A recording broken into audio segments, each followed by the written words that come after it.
Students, NMMS number ability నుండి algebra నుండి ఒక లెక్క చేద్దాం. If x plus 1/x is equal to 10, find x square plus 1/x square.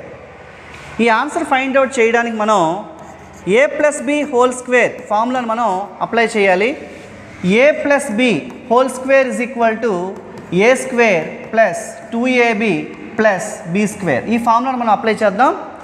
X plus 1/x whole square is equal to x square plus 2 into X into 1/x plus 1/x square, that is equal to x square plus xx cancel 2 plus 1/x square.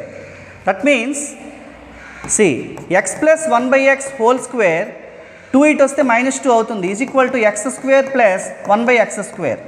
X plus 1/x is equal to 10 కాబట్టి 10 square అంటే 100, 100 - 2 is equal to 98. 98 is the required answer. ఈ ప్రాబ్లంకి ఒక shortcut method ఉంది. ఎప్పుడైనా x plus 1/x value ఇచ్చి x square plus 1/x square value కనుక్కోమన్నప్పుడు ఈ 10కి ఈ వాల్యూకి స్క్వేర్ చేయాలి. చేసి దానిలో మనం 2 మైనస్ చేయాలి. అలా కాకుండా ఎక్స్ మైనస్ 1/x వాల్యూ ఇచ్చి x square plus 1/x square value కనుక్కోమన్నప్పుడు ఈ వాల్యూకి మనం స్క్వేర్ చేయాలి.